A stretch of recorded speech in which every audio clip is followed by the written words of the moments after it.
Good afternoon, everyone. We're going to go ahead and get started. My name is Sarah Wyatt, and I'm an audiologist. I've been working with people with hearing and hearing loss for about 27 years, so I'm really a very young person, but when you say that, you think, golly, she's not very young. I know. So anyway, I have a patient currently who is one of your cohorts with a person with Turner syndrome, and I've had patients through my tenure as an audiologist with Turner's, and so I'm honored to be asked to come and talk to you a little bit about hearing and hearing loss and hearing aids and what's out right now with technology. The PowerPoint that I prepared for today is really kind of a basis for when I'm talking to people about hearing loss. When someone comes to me to talk about hearing aids, no matter what kind of hearing loss they have. And I think that's what, when I was working with this young girl and her mom was just like the way we talked about kind of practically what someone's experiencing and what might be a good option for them. Also, what is happening today with hearing aid technology. So please feel free to ask a question. I'm a very relaxed person and speaker, and I would love to answer. That often starts a great conversation. So we'll get started. Let me tell you this. Right now I work at an ENT group that's in Hermitage and Lebanon, Tennessee, here in Tennessee. And it's so funny because in audiology, sometimes people say, well, she just works in an ENT group. But I tell you, we see everything in my practice. And we have a student every year, at least one, sometimes two students that are fourth year. Audiology is a doctoral level field now, and so everyone who gets out has a clinical type doctorate, like pharmacy has PharmD and optometry is a doctor of optometry. And those students come and they think they're not going to see everything, but we do. And so it's always interesting to see different people's hearing tests and specifics about that, what they can and can't hear. So when we just talk about hearing loss, it's common that the complaints I hear, everyone's mumbling around me. I can't hear in background noise. Restaurants are really hard. The car is really hard for me to hear. Asking other people to repeat. Often it's a family member, sometimes a spouse, sometimes an adult child. I work with a lot of adults. If it's a kid, they're telling their parents, "What? Say it again, Mom. Say it again." TV is up, volume is up, and listeners are starting to stop going. It's very, very, very common. My listeners that have hearing loss, they just kind of pull out because it's hard to hear in a noisy place. It's too chaotic to try to find the speech signal in a really noisy place for them. So that's a common issue that we see for anyone who has hearing loss. With Turner syndrome, really, you can have any kind of hearing loss that's available to have. And we're going to talk real specifically about hearing loss. I was looking up some statistics this week, just getting ready for this talk, and it was common for me to see at least 50% of patients who have, or listeners who have Turner syndrome have sensory neural type hearing loss. So that's a fairly high statistic in your population. Conductive and mixed hearing loss up to 80%. And we're going to get real specific about those types of hearing loss and what exactly they're about. So let's talk just a few minutes about your ear, how it works, just generally. On this slide, this is your outer ear. This is where sound is collected and funnels. Your body is a really miraculous designed entity. Funnels sound right into where your eardrum is here. Your eardrum is a membrane and it vibrates. So it's taking the sound waves in and it vibrates. And it vibrates these three little bones in the middle ear space, and then that stimulates where the hearing nerve is here in the cochlea. So that's generally how the system starts. The outer ear collects sound. Have you ever done like this, where you could hear better? That's because that's what this part of your ear is designed to do. It's designed to catch sound and funnel it into the ear canal, okay? The sound waves, like I just said, they vibrate that eardrum. And then you have to understand, too, with your ears, with your pinnas, the outer part, helping with localization, people just don't realize how small a difference in timing your brain can detect. That's what localizing is about. When you're standing in the yard and someone calls your name from over here, literally, the timing of when that sound reaches one ear versus the other is what tells your brain to look there, or look there, or look there. So localizing is a really important aspect of hearing that often is lost pretty quickly, because when you start to lose high-frequency hearing, which we're going to talk about in just a minute, people lose the inability to localize and to tell where a sound is coming from. Outer ear type problems often are associated with what's called conductive hearing loss. So if you think about 3 different types of hearing loss that are available to talk about, the first is conductive, and that means the sound can't get through the system. So you've got a big blob of earwax right here, blocking sound. So the sound can't get through it. If you get the wax pulled out, then you can hear better again. The hearing nerve might be better. It might be fine. It might be normal. But somehow the system is compromised. Middle ear infections are a very common culprit of a problem with conductive hearing loss. So once you get into this little space, that space is a closed cavity in your body. So think about when you equalize your ears, you go up a mountain or you go up a whatever, some sort of altitude change outside, you pop your ears. What you're doing is you're popping that eustachian tube, which connects this little space to the back of your throat. You're opening that and you're equalizing air pressure. So the middle ear space is a closed cavity in your body. And when you are, when there's a change of air pressure outside, you equalize your ears. Well, that is the space that can get fluid in it because that tube is not doing its job. For children, little bitty kids, it's pretty common to see fluid in the ear. What happens is just that tube, which is right here on the picture, that connects the back of the throat to the middle ear space, it's not working. So it's like you have that closed cavity, you get those air pressure differences, and then it gets tight. You're going to get negative pressure in the space because you can't equalize air pressure. Well, it's a moist, fluid type place. So it'll draw fluid out of the tissues, and over time it could just hold fluid there. Y'all, it's such a misconception in my experience. People think if you have fluid in your ears, you have an ear infection. And really, those are they cause the same problem. But you can have fluid that's not infected. I had a kid this week, and this is kind of an extreme. I don't see this that often anymore. She was 4, and she was bouncing around like a Mexican jumping bean. I mean, she was happy as a clam and not feeling anything, and her hearing was down to 40 dB, which we'll look at on an audiogram in just a minute. She just had fluid in her ears. And so when we talk about tubes in ears, what tubes do is the doctor goes through the ear canal and puts a tube right in that eardrum, and that you've immediately bypassed the internal system that's not doing its job, that's not working right, the eustachian tube. So now that fluid can be pulled out through the eardrum. If they have a lot of fluid, they'll suction it, and then the tube stays there, and it's always equalized air pressure as long as the tube is in place and not clogged up. So middle ear infections and fluid issues can cause what's called conductive hearing loss. Again, the sound comes in, the eardrum vibrates. Well, if there's a bunch of fluid behind it, it can't vibrate, right? It's just going to be completely still. So then we get back into the inner ear. Yes? What role would allergies play in getting a lot of fluid in your ear? The question is, what role does allergies play with getting fluid in the ear?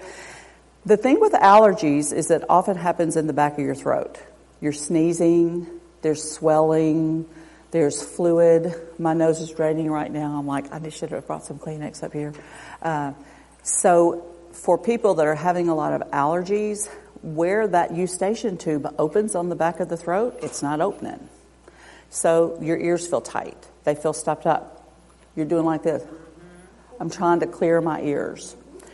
As I was reading this week with Turner's syndrome, often the listener can have, just because of a smaller stature and smaller anatomy, there can be more middle ear issues involved for those patients because of just the physical.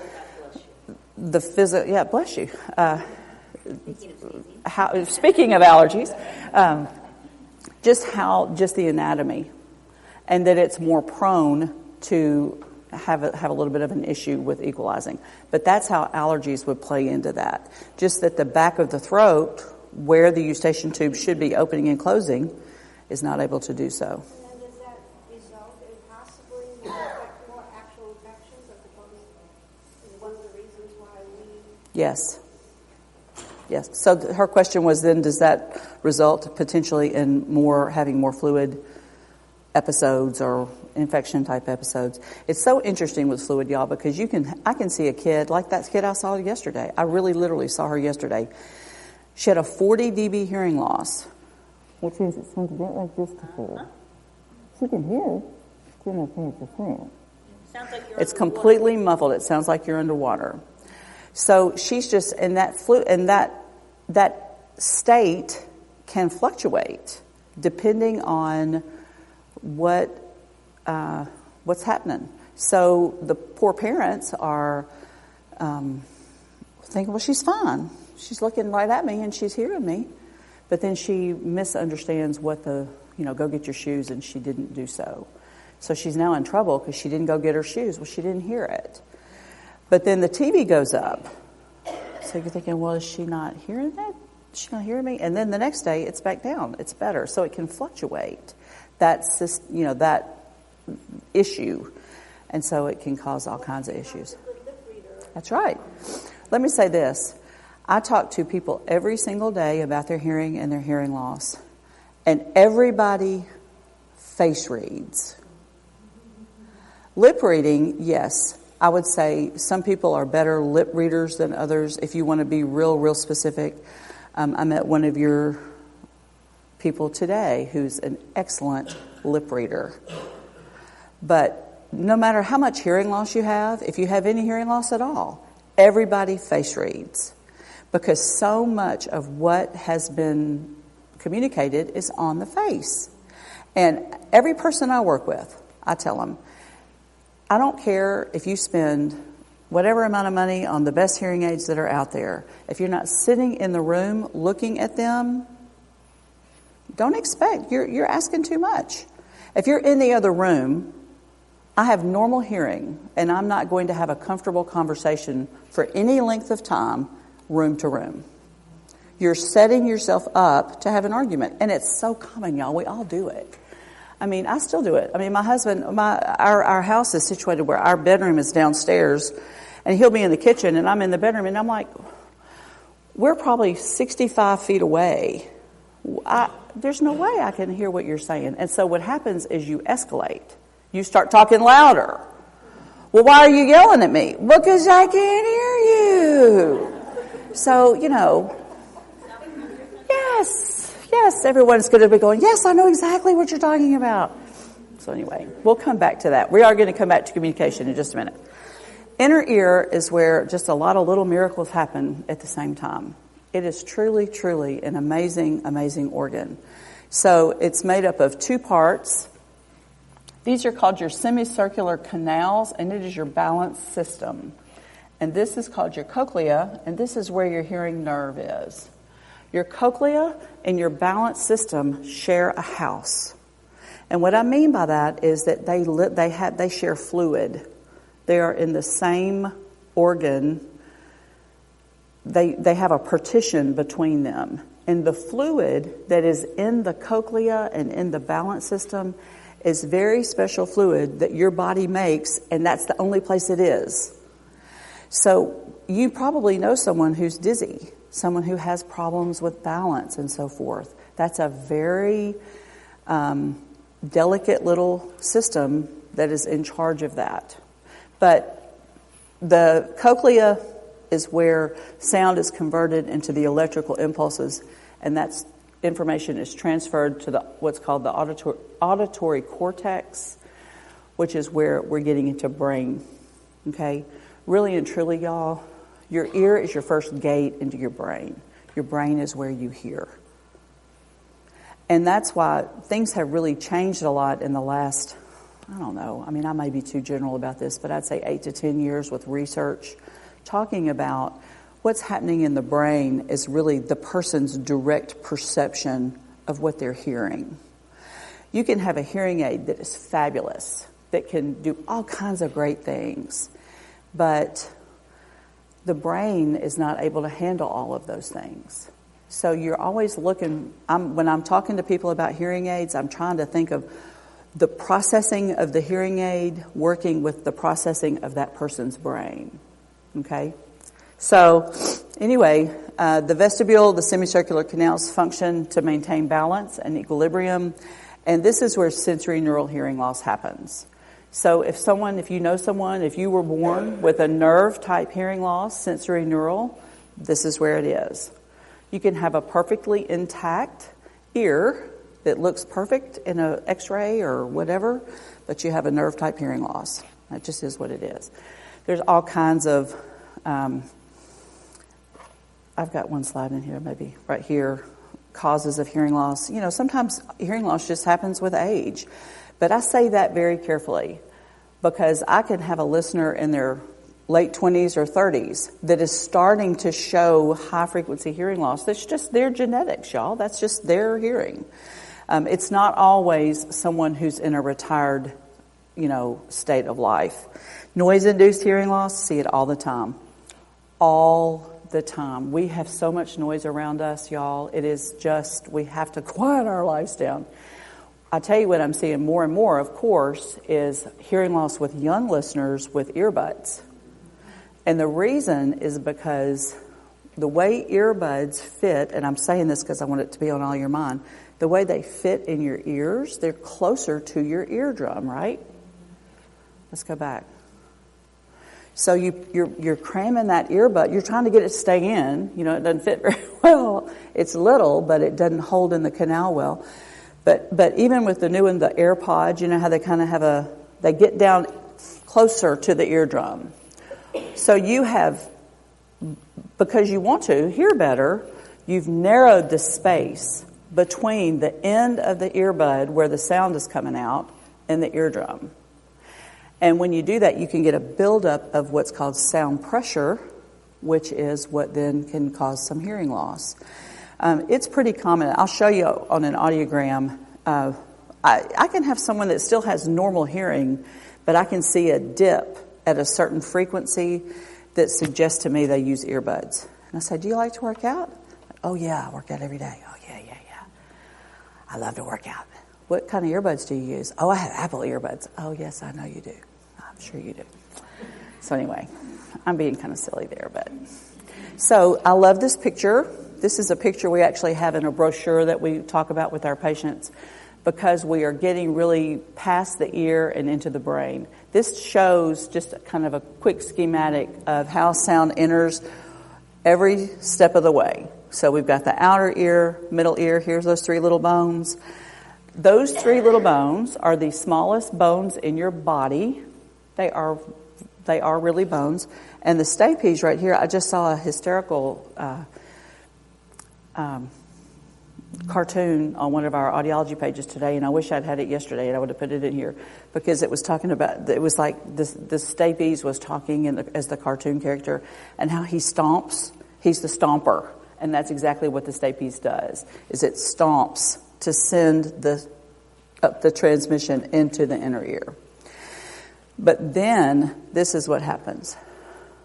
It enters the brain, and that's where processing happens. That's where, when you are starting to have trouble I can't understand what you're saying. What kind of environment? What's the environment that we're in? What are we? I can't pull that speech out as well. That's where we're talking about more of a brain issue and a processing issue. Auditory processing has to do with how we are processing what we hear. I can have kids. I used to test kids in an old job that I was in a university, where the child could have normal hearing, completely normal hearing as far as the graph goes, the audiogram. But when they got in a classroom that was really noisy, they couldn't think of it this way. This is kind of simplistic, but think of it as filtering. They couldn't filter that environment. If you practice yourself, when we walk out of here, and you stop and just close your eyes and listen to what is around you. Focus on what can you hear. You can hear these people talking, you can hear a baby crying, you can hear paper rust, whatever all the little things are. All of those things are happening all the time, and your brain is constantly filtering what's important and what is not important. And when listeners have difficulty with that kind of processing, they perceive it as hearing. And sometimes it is. Sometimes you have a hearing loss on top of it. But it's also what is happening in the brain. And that is just a very, very, very important part of understanding how to help yourself hear as best as you can hear. I talk about it with my patients all the time. So this is just a slide about hearing loss. There are over 39 million people with hearing loss. I cannot tell you, I wish I had a nickel, just a nickel, for every patient that said to me, "Oh, I'm fine. I get by." What about the price of a hearing aid? We'll talk about price in just a minute. Yeah, yes. We will talk about, I'll give you some information about pricing. But what I'm saying is that they are denying, because what happens is your brain is designed to fill in the blank for you. Your brain is designed to compensate for whatever issue, whatever you may be dealing with, right? So people start to have hearing loss, and they're like, "Oh, I can hear. I just can't understand what you're saying." My husband just laughs at me. He's like, "I'm going to put that on a T-shirt. I can hear you, I just can't understand you." I'm like, well, it's true. I mean, it doesn't matter what your hearing loss is. That is what I hear. I hear you, but I just can't understand you. Well, if you can't understand me, then you can't hear me, because you can't do what I'm telling you to do. Yes, ma'am. One thing my husband and I go through is I'll say, "Where are you?" And he says, "I'm over here." And I said, "Well, where the heck is here?" And I'm spinning around in the kitchen like this, and I finally find him. That's right. You got to be very specific when you're looking for your spouse in the kitchen.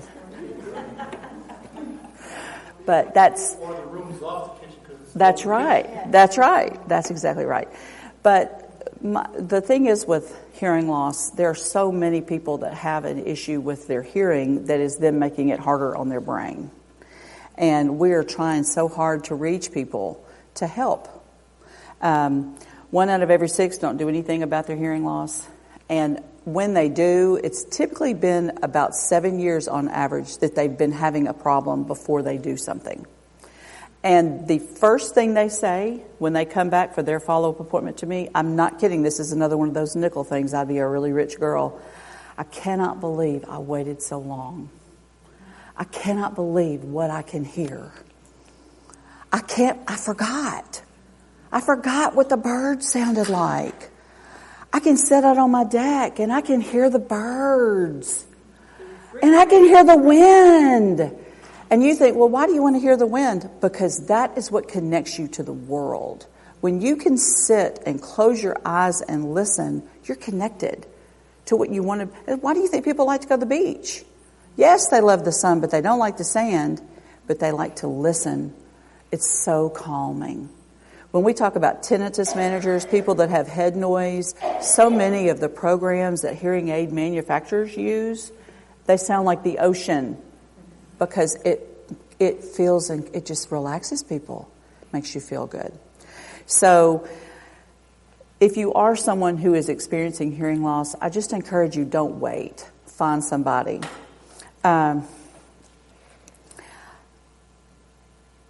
that's at the bottom of this. How do you find the right professional to reconnect? You've got to be in your community. I mean, ask your friends if you know someone who has had a good experience. There's no question that every professional is got their own personality. That may be great, but if they don't click with you, you need to have someone that you can work with, that you trust, and that also you have to understand that, there's just so much that they can do. I'm not making an excuse for myself. Do not misunderstand. But I'm very frank with my patients. Look, this is what we're going to do, and this is what we're going for, and you got to do your part, and I'm going to do my part. But understand that you have a hearing loss. I can't fix everything. Cracker Barrel, Sunday at lunch, is always going to be difficult. I have normal hearing, and I have trouble hearing in that setting. So don't be unrealistic about what your expectations are. However, have a healthy expectation that you are going to live and hear easier with the hearing aid. This is talking about, I just wanted to touch on, yes, sir. Yeah, with the Turners, okay, like my daughter, they have a high arched palate. Yes. Upper arched palate. Now, does that also help cause part of the problems with hearing loss? It can, because of the ear canal. If we go back to that picture talking about the ear canal, the physical size and shape of the ear canal, I think you can have some variable anatomy with that. So, but that doesn't mean that something couldn't be fit. It may not be the most common one, but she doesn't have seems to have a hearing problem at all at this point in time. But the other thing is, I've never seen a person that gets so much earwax in there as that. Now, how come that's generated so much? How did one person get so much? Well, goodness gracious, Daddy, I don't know how to answer that exactly. I'm not being smart. I can have two people the same age, the same stature, the same hearing, and one of them makes earwax and one of them doesn't. That is literally just a body thing. So what earwax is designed to do in your body system is to be almost like a lubricant and get things out of your ear. So if you saw my perfect anatomy picture up there, let's go back real quick. So this is where earwax is made, right in the ear canal. And so it really is this part of that ear system, that skin that's in your ear canal is special skin. There's no other skin like it on your body. It's called sebaceous. And sebaceous means it's making that earwax close down to the eardrum. And so if your daughter has a small ear canal already just by her anatomy, and it doesn't have to make that much to be what is perceived as a whole lot. It's just always interesting to me because sometimes wax, for some listeners, wax just comes out. It just easily comes out. It's not that big of a deal. But with my patients who are wearing a hearing aid, you're holding it in their ear. I'm holding wax in because I've got something stuck in the ear, so it's not naturally able to do that. But I think what you're asking me is just there's not an exact answer to that. That's really just an individual thing. It very well may be that her ear is just small, so even a small amount of wax seems rather copious. There's not, without looking at somebody's ear, I wouldn't say try this or try that, because she might have a really tiny ear or it's so interesting, y'all, when you're looking in people's ears because you think it's going to look just like this. Like you could just hold your light back and look straight through almost, It's hardly ever like that. Like I'll be looking in their ear, and this is so important when we're fitting ear molds or trying to get the hearing aid to work well, because you can look right in their ear and then, oh my gosh, it goes straight up the ear canal. Or it goes back. It's just that person's anatomy. So it's very individual. It can just be a pain. Sometimes I don't know where you live or what kind of services you have around you, but we have a lot of patients that come every 6 weeks, 8 weeks, depending on the person and what they need, 3 months, and just get their ears suctioned. And that is how they manage it. So I don't know. Does that help you? I wish I had a good answer and say, well, I have a miracle cure for that, but I don't. I do not. So this slide, y'all, we're just talking about what we've already touched on with how hearing affects your brain. It is why I push you hard. If you think you've got some difficulty hearing, go and find someone as soon as you are comfortably able in the next 2 weeks, because how your brain is not stimulated when you have a hearing aid, when you have a hearing loss, it can have long-term effects. There's all this research in my field right now. It's the big hot topic. You've got a hearing loss, you've got a listener, and I can almost tell when I'm talking to people if they're having a cognitive problem when we're talking. But there's a lot of research out, studies that show that when you have long-term hearing loss, you're going to have issues with potentially dementia, Alzheimer's, processing sooner than you might have had if you were aided. Now, I will tell you that I don't really like to stand in front of a group and say a very general statement like that, because it's general. My issue with that research is that I don't have a test in my clinic that I can give you or you or you to quantify your brain function at a given time, put a hearing aid on you, come back in a year and re-quantify. I don't have that tool. But I can tell you that the research shows, and if you read something about it, you'll be pretty convinced, when you are not stimulating your brain, it's atrophy. So, I'm sorry. Just like anything else. That's right. It's kind of you don't use it, you lose it theory. Again, I really don't like to talk in a lot of generalizations like that, but I see it all the time. Maybe you have someone who has a predisposition to have a cognitive problem anyway. They're going to be an Alzheimer's patient in 20 years or so forth. But at what rate the hearing loss might accelerate their experience with their cognitive problem, you want to take that out of the equation. You want to get them aided you want to get everybody aided as quickly as you can, because your brain needs the sound. You have a question? I was just going to say, when they did a brain scan when I went deaf, they could already see atrophy in my brain from the MRI. Yep. And they saw it because over the years, as I was losing it and untreated, it was already causing atrophy. How old were you when you got a hearing aid? 15. And then your hearing just gradually went down. How old are you now? Do you mind me asking? 48. Yeah. So. And my audiologist told me to even read, even though I can't hear. Oh, yes. Before, she said still read because it'll keep your brain. When will you get your implant? Next week. Oh, good. Excellent. Yeah. Yay!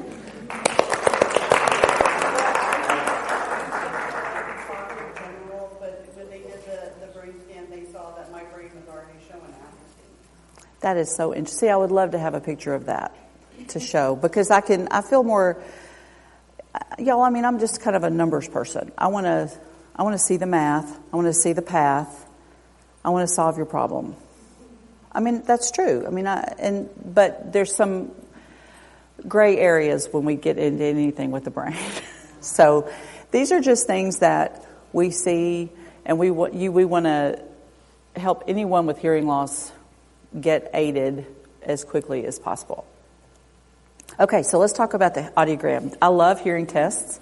I often will take a picture of a hearing test, just the test part, and send it to my friend who's a colleague in Memphis and say, golly, look what I had today, So this is kind of a picture that shows where lots of common sounds are. This is just to give you a little quick teaching about your hearing loss. On the graph, the numbers down the side are loudness, so it's volume down the side. 0 is very soft, 120 is very, very loud. Numbers across the top are pitch, low to high. Pitch is important because all the sounds in English are different pitches. And you can see on this picture where the sounds fall. So vowel sounds are the power for speech. Vowels are easy to hear. They're voiced. Oo, ah, e. It's the consonant that gives you the word. If I say stop, pop, tip, pip, fox, socks, all I've done is change one consonant. And I've completely changed the meaning of the word. So when people start to have hearing loss, they're missing parts of words. They're hearing part of it. I hear you, but they're not understanding it. I don't understand what you're saying. So when we talk about hearing loss, I go over this so carefully with my patients because sometimes, y'all, I can't tell you how many times this happens. There'll be a family member, a spouse, or even adult, or whoever, and you look fine. People do not understand hearing loss.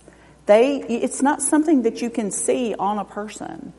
And so there'll be an emotional moment because that adult child who has been so hard on their parent for so many years, and yes, the parent should have come earlier, but they are, oh my gosh, Mom, I had no idea this is how much you were missing. And that is how hard that listener is working to fill in the blank. What? Oh, I missed what you said. Every single time they were made fun of. Dad, that is not what we're talking about. Really? Please don't do that. I always kind of have a little frank talk with those kids that are grown-ups, It's kind of a joke, but it's hurtful to the listener. We're going to talk a little bit more. Let me get to the next audio. So this is a hearing test that's from my clinic, and this is a common, I shouldn't say common. This is it is typical for me. So you can see on the graph it's loudness down the side and it's pitches across the top. The circles on an audiogram are the right ear thresholds through a headphone, and the X's are thresholds for the left ear through a headphone. Okay? Normal hearing for adults is 25 dB here and better. So there's a range of normal hearing, 0 to 25 dB, that's considered within the normal range. Okay? Then 25 to 40 is considered a mild hearing loss. That's the term that's used. 40 to 60 is considered moderate. 60 to 80 or 65, 70 to 90 is considered severe, and then above 90 is considered profound. Those are terms that you might see if you were reading the way someone's hearing loss was written out. Okay? So this person has got a mild loss that dips down and then rises. Well, that's excellent for them. This hearing loss would be described as a cookie bite. And this is something that I've seen with Turner syndrome listeners before. It's just like there's a bite right out of the middle of the cookie. And so they're having better hearing on the low frequencies and the high frequencies, but they're missing the meat in the middle. Okay?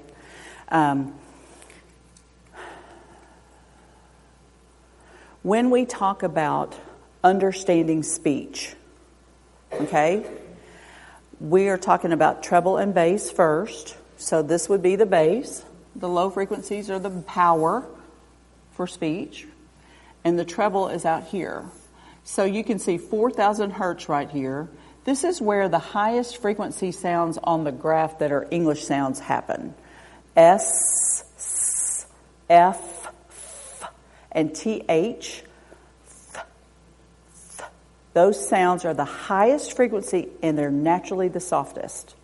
So commonly they are the first ones to go. Okay? But 6,000 hertz and 8,000 hertz out here on the graph, y'all, there's not specific phoneme information out there, but those are important frequencies for how you perceive brightness, clarity. Treble is clarity. Bass is power. So if you said, which pitch is the most important pitch to understand speech? It's 2,000 hertz. It's right here. So if we go back to that slide that shows the sounds that are there, sh, ch, k, t, the T is right here. It's not on this picture. P, g, k. Those consonants are the most important consonants for understanding speech because they occur so much. But 4,000 hertz is right behind it. This frequency range is so important for understanding speech, okay? But if you go back to that hearing test, this person's got pretty good high pitches. So really, this person can get by.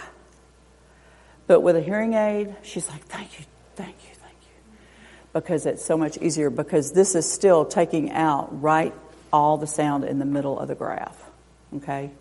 So when you go and get your hearing tested, look at where it is. Remember, and you can, that audiogram that I had up there is called the Familiar Sounds audiogram. That's easily something you can type that into Google and it'll pop right up. You know, if you wanted to just compare your hearing test to what was on that. This is another primary Familiar Sounds audiogram is what it's called. And you'll see different renditions of it, you know. But it tries to show you where some real loud things happen, you know, things to avoid. You know, you always want to protect your hearing if you're mowing or cutting down a tree or shooting a gun or something like that. So this is another primarily a sensory neural hearing loss. It's a similar pattern where you've got a mild, sloping to moderate, a little bit of a rise type hearing loss. So think about it this way. A normal talker, just average speech, probably occurs between 50 to 55 dB-ish, depending on how loud your talker is. If I turn my voice down like this, which is so unnatural for me, because I'm a loud talker. But there are a lot of women in our lives that are soft talkers. Some men too. My kids are not always super loud talkers, and so I'm just saying, so if you think about the speech signal is coming in, just say on average at 50 to 55 dB here, well, this person can hear it, they just can't understand it. It's not loud enough, right? So that's what you're trying to address with a hearing aid. When we talk about hearing aids, there's a lot of technology to discuss. Let me show you this one of this, and then we're going to go to hearing aids. This is a person who's got a nerve type hearing loss and a conductive type hearing loss. It's called mixed, okay? So these circles are what they're hearing in the X's under headphones, and you see these brackets right here. That's when I directly test their hearing nerve. Their hearing nerve is responding at 30 dB. But look, they've got a 30 dB difference between where they can hear through the headphone and where their actual hearing nerve can hear. So when I look at that practically fitting a hearing aid, I have to look at what's happening through the ear canal, unless I could find some sort of bone-conducted device for them. There are a lot of different kinds of hearing aids and help out there depending on the person's hearing loss. A very common hearing aid that we use is called a RIC. And I don't have a picture of one to show y'all. I was trying to do that yesterday, take a picture of a hearing aid and put it in the slideshow, but it didn't look good. Yes, ma'am. Oh, she's got one.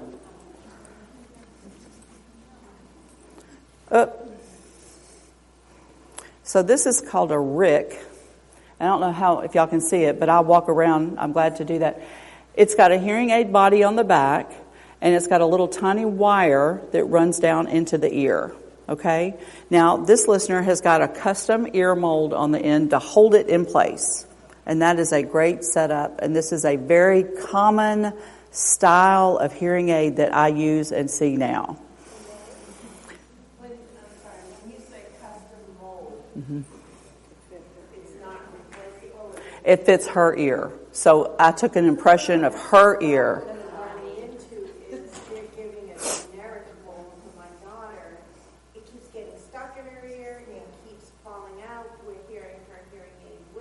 Yeah, that's a fit issue. Yeah. So I just mentioned this style because this is a very common style of hearing aid that we fit because it is versatile. Some listeners, I can use a dome, which is a generically sized piece to fit on the end. Some people, depending on their hearing loss and their ear canal, I make a custom ear mold. So, yes, ma'am? The dome. Oh, you have a dome? Oh, so y'all already know all this. I need to move on my talk. You say earaches and hearing problems, and the Turner's grouping together. And everybody comes with their hearing aids. So that style of hearing aid is more common now. We can even get a pretty powerful hearing aid with a receiver in the ear style. They're very cosmetically appealing. You just simply don't see them because that little wire is so small. It just blends right in, and they're easy and versatile to fit. So that's a very popular style. Now, for listeners who have more hearing loss, that's not always, you can't always get what you need from that style of hearing aid. You would have to use a different, more traditional style, possibly to get more power. Did you just say, though, that they have improved and now a larger percentage of people use that style? Yes.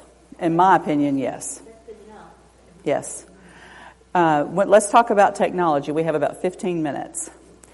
Hearing aid technology has changed exponentially in the last 8 years.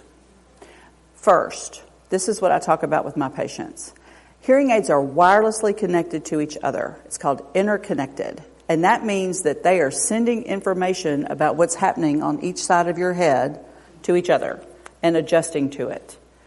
Interconnectivity started, 12, 14 years ago probably, with basic function. You changed the program on one, it would change the other one. You changed a volume on one so that your hearing aids would stay paired together. Okay? So interconnectivity is the foundation for all the wireless features that we have now in hearing aids. Okay? How we program a hearing aid is so much better than we've ever had before. I can fine-tune on the graph. Think about that graph a minute ago, the audiogram. I used to have a high cut and a low cut. That was it. So it depended on the person's hearing. That first audiogram we looked at here, so I could adjust this group of pitches together, and I could adjust right about 1100 hertz and above together. Well, goodness gracious, great balls of fire. That's a problem. Because right here is where I need to amplify. So in order to reach this, I'm over-amplifying that, right? So now, because of technology, all of these newer hearing aids have computer chips that I can fine-tune like a soundboard at a concert. Maybe not quite as many channels as that, but more channels than I necessarily even need. Where I can reach here, I don't need to amplify that. She's going to naturally hear there. But here, I need to give her some gain right in the middle, but not so much out here. So how we fine-tune and can program a hearing aid is very, very improved. Speech processors in hearing aids are just plain better. Now, I could talk 3 hours about speech processing, and we are not going to do that. We only have about 12 more minutes, maybe. But how listeners perceive the way it sounds, your hearing aid versus her hearing aid versus someone else's. Yes, theoretically, you could sit down and have your hearing test programmed into different manufacturers' hearing aids, and they would sound different to you based on the speech processors that are in the hearing aid, how the hearing aid physically processes what is given. Okay? They're all good. A Ford is as good as a Chevy, is as good as a whatever and whatever. But it's how they're processing. Well, y'all might argue that. That might not have been a good analogy. But I'm just saying that how speech processors work is what in my experience, is how that listener is perceiving the sound. When I have a patient come back and sit in the chair and say, my wife's voice sounds like what I remember her voice sounding like, I'll fit that hearing aid on everybody. I'm not kidding. Because I get all the business from all the manufacturers. They're all good hearing aids, y'all. But how they process and how they process with that listener's brain is very, very, very important. So, yes, ma'am. Do you find that different hearing aids have better processors than others? I do find that. Yes. I'm sorry if I said something that made, yeah. Yeah. Absolutely. So if you think about, like, if I was talking to one of you about you're going to be my hearing aid patient, I work with 6 or 7 different manufacturers. There are more than that out there. But there's what's called the Big 5. And these are hearing aid companies, y'all, that have been in business for years and years and years. Most of them are out of Europe. They've got roots in Sweden, Scandinavia, Denmark, Switzerland. These are companies that have, still have their roots there. Their main programs are there. People ask me, how come hearing aids are so expensive? Because the technology and the research that goes in, these are not your granddaddy's old hearing aids. I'm just telling you. Now, you're right. There is a lot of variability on pricing, but you are buying a computer on your ear. What I'm worried about is you mentioned that a large number of people don't go and get their hearing tested or don't respond to your findings. I was lucky. I could afford hearing aids. I have friends whom I'm yelling at who can't afford hearing aids. Well, there are some. We're going to come back. I promise we're going to get that. Let me finish this, then we're going to talk about pricing. Okay. Automatic features in hearing aids. Hearing aids can automatically adjust themselves better than we've ever had. Your hearing aid can do that. She can go into in a noisy place, and her hearing aids are going to react one way. They're going to try to say, "Oh, what's going on in here? Let's turn this down." Hearing aids are looking for speech, modulated speech. So and that's what I mean when I say these are not your granddaddy's old hearing aids. You go into a noisy place and the hearing aids kind of shut things down, and then you can pull the speech cues out better. But you also have to practice doing that. Don't go get a hearing aid and think the first time you go to Cracker Barrel or Outback that you're going to be able to have the easiest conversation you've ever had, because the skill involved in your brain to hone in on the conversation that you want to hear is specific to your brain. And if you haven't had to do that task for however long you've had a hearing loss because you could not hear the high frequency speech cues in the noise floor in order to have a conversation, then you got to practice with your hearing aid, because the hearing aid can help restore some of those cues, and that's what you're trying to do. Yes, sir. I have a question about the hearing test. Yes. Now, I had hearing tests a long time ago for military. Yes. But now I've developed tinnitus, or yes. Whatever, however you pronounce it. Tinnitus or tinnitus. How does it affect my ability to take the hearing test at the low frequencies? It won't affect it. I have this background going on all the time. I promise it won't affect it. You think it does, but it doesn't. I would say 90% of the people I test with hearing, I have normal hearing and my ears ring all the time. It is a head noise that's there. Tinnitus is kind of a whole nother talk, but it's common, and it's very common with listeners that have any kind of hearing loss. But as far as your question, how will it affect the test? It really doesn't. I promise it doesn't. It seems like it does, but it doesn't. So automatic noise reduction, the ability of the hearing aid to adjust itself to different environments, wireless connectivity. Oh my goodness. Yes. So now I can pair hearing aids to a cell phone directly. Most of the big manufacturers' hearing aids I can connect directly to an iPhone. And I have one now that I can connect to any phone that has Bluetooth. And what that means for the listener is that you can be sitting at your desk and your cell phone rings in your pocket or your purse, and you hear it in the hearing aids. And on that Phonak product, that's the new one, you answer it on the hearing aid and say hello and have your conversation. The biggest advantage to wireless connectivity is that you hear it in both ears. Anytime your brain is stimulated on both sides, you're going to process better. So it's like hearing a cell phone call in stereo. And people love it. It really is so, so, so helpful. For my iPhone users, I have had direct connectivity for some years. The difference is that you hold the phone up to talk back into it. This is the mic picking up your voice. I can connect any phone to a hearing aid using an accessory. So if there's a certain hearing aid I want for someone, and they might not even really use their cell phone that much. A lot of my patients are not huge cell phone people, believe it or not. But they want to be able to connect easily. They don't want to have to hold their phone up. They can have a little tiny accessory that clips right here that pairs to the phone and pairs to the hearing aid. And when they take a phone call, they just push the button and talk.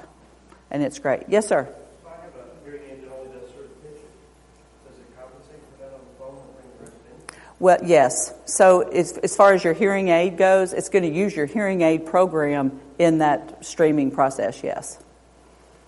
So however your hearing aids are set, you're getting the maximum benefit then with the what's called the stream or the wireless connection. I would think that you didn't get the whole thing. Like if you didn't get the other band, you wouldn't get a compensation. You have to have. Are you saying the other bands? Well, like the pitches, right? The pitches, yes.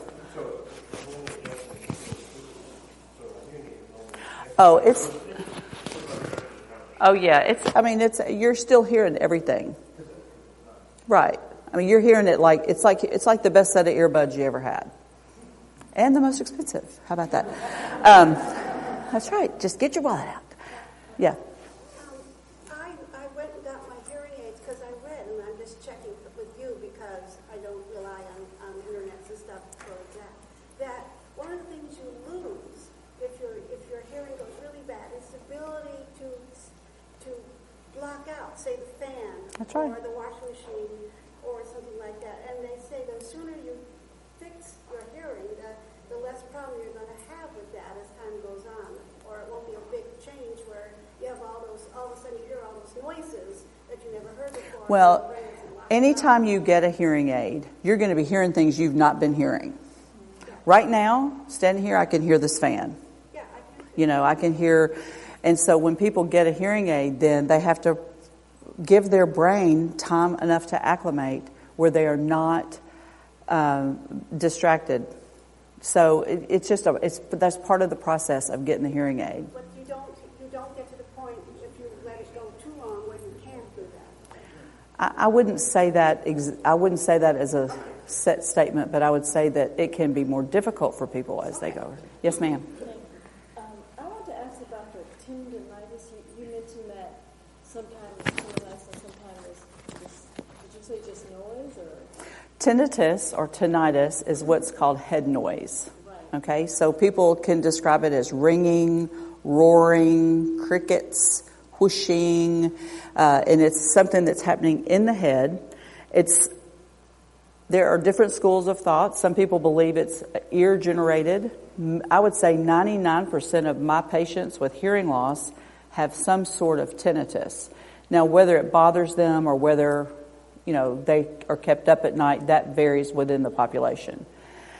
But there are other generators of head noise that are not ear generators, because there have been many studies shown where someone even had, like I had one of the first patients I had when I first got out of school, I'll never forget this, had a complete nerve resection because of dizziness and head noise. And he was looking forward to, he thought, not being dizzy and have head noise anymore. And they cut the 8th nerve, which is the hearing and balance nerve, inside in a surgery, and he still had tinnitus, and he was off balance because it was his balance nerve. His balance did improve over time, but the head noise never went away. And does it, like I know mine is worse at night when I lie down. Often head noise, because you're hearing other things during the day, it kind of masks it. And then when you get in a quiet place at night, then you hear it louder. Yeah. Yes, ma'am. I have a question about the Bluetooth. So I'm one of those people that likes to have music when I exercise. Mm-hmm. And what I've found is that when there would be like an outside walking or running, that instead of being able to specifically hear a car, the music all of a sudden would go up and everything, and all I know is a bunch of noise, and I don't handheld restroom or anything. Yeah. So my solution was to get one of those bone conducting earphones. Yeah. Connected to that instead, so the sound from the hearing aid remains constant. Sure. Is there another solution, or is that the best one? Probably, I'd have to kind of look at your hearing test. I mean, exercising and hearing aids can be difficult to manage because you're sweating and you're moving. Right. So that's just a situation where you just kind of have to look at your. It sounds like you have a great solution. I would love. Hearing aids allow the ambient voice cars and stuff to come through the hearing aid microphones while I hear the music Through the receiver. Yeah, your mics are typically still on to the environment when you're streaming. You can. I do not. You can. That's right. Yes, ma'am. I have a question about the tinnitus. Uh-huh. I just have Sure. Mm-hmm. tinnitus. And my question is, can the tinnitus cannot cause brain atrophy? I would not say that. I would say the hearing loss is what you need to deal with. Tinnitus will tend to just annoy the socks off of you. Honestly. I mean, I have people come in that I call a tinnitus patient. They're agitated in the chair. They are talking like this. I cannot sleep. I had a fight with my daughter this morning, and it was just because I was so tired because my tinnitus woke me up at 2 o'clock, and I mean, it's just like this. Like, honey, calm down. I mean, let's just take a chill pill.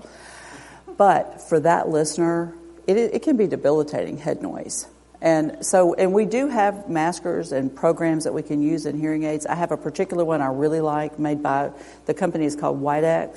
They have a program called Zen that is a very good program. Y'all hang on one second. Let me finish this real quick, just because I know we're probably out of time. We're out. The last thing, the wireless connectivity, you can also have that with televisions, and rechargeable hearing aids are it now. You can have a rechargeable product so that you're not having to deal with batteries. Rechargeability came about because of we got to go. Oh, okay. Oh, okay. I'm sorry, y'all. We ran out. But if you have a question about pricing, I did want to give you some information about that. Check with your insurance company for pricing, because sometimes there are many companies now that are using third-party providers to help buy hearing aids through and gives big discounts for products and so forth.